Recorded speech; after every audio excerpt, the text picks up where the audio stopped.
লাগলেন ততই তার হৃদয় বিগলিত হতে লাগল। সেই ক্রোধ, সেই অহংকার যেন গলে যাচ্ছিল। কুরআনের অলৌকিক বাণী তার হৃদয়ের গভীরে আঘাত হানল।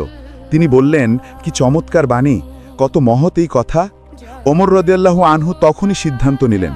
তিনি তলোয়ার হাতে রাসূলুল্লাহ সাল্লাল্লাহু আলাইহি ওয়াসাল্লামের কাছে গেলেন, যিনি তখন আরকামের গৃহে কিছু সাহাবীর সাথে আলোচনা করছিলেন। ওমরকে তলোয়ার হাতে আসতে দেখে সাহাবীরা ভয় পেয়ে গেলেন। নবীজি নির্ভীক চিত্তে দরজা খুললেন। ওমরের জামার কলার ধরে বললেন, ওমর, এখনও কি সময় আসেনি যে তুমি ইসলাম গ্রহণ করবে? ওমর রাদিয়াল্লাহু আনহু নবীজির পায়ে লুটিয়ে পড়লেন এবং ঘোষণা করলেন, আশহাদু আল্লা ইলাহা ইল্লাল্লাহ ওয়া আশহাদু আন্না মুহাম্মাদার রাসূলুল্লাহ। ওমরের ইসলাম গ্রহণের সাথে সাথে মুসলিমরা আনন্দের ধ্বনি তুলেছিলেন। সেই দিনই তিনি আল ফারুক অর্থাৎ সত্য ও মিথ্যার পার্থক্যকারী উপাধি লাভ করেন। ওমরের তলোয়ার যা ইসলামকে শেষ করতে যাচ্ছিল তা আল্লাহর পথে এসে ইসলামের রক্ষক হয়ে গেল। ওমর রাদিয়াল্লাহু আনহু বললেন, এখন থেকে আমরা কাবা শরীফে প্রকাশ্যে নামাজ আদায় করব। আর সেই দিন থেকেই মুসলিমরা নির্ভয়ে কাবায় নামাজ আদায় করতে শুরু করেন।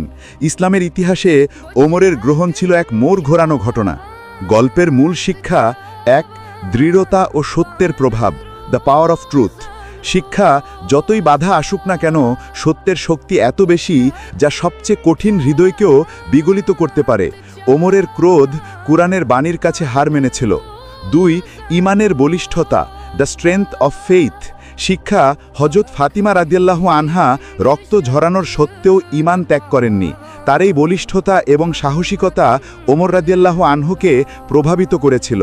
ঈমানদার ব্যক্তিরা যে কোনো পরিস্থিতিতে সত্যের উপর অটল থাকেন। 3, সহনশীলতার বিজয়, victory of patience and mercy. শিক্ষা, রাসূলুল্লাহ সাল্লাল্লাহু আলাইহি ওয়াসাল্লামের ক্ষমা এবং সহনশীলতা, যা তিনি ওমর রাদিয়াল্লাহু আনহুর মতো চরম শত্রুর প্রতি দেখিয়েছিলেন, তা শেষ পর্যন্ত জয়ী হয়েছিল। নবীজির পক্ষ থেকে কোনো প্রতিশোধ বা কঠোরতা দেখানো হয়নি। 4, কুরআনের অলৌকিক ক্ষমতা, মিরাকেল অফ দ্য কুরআন। শিক্ষা, কুরআন কেবল একটি কিতাব নয়, এটি একটি জীবন্ত মুজিজা।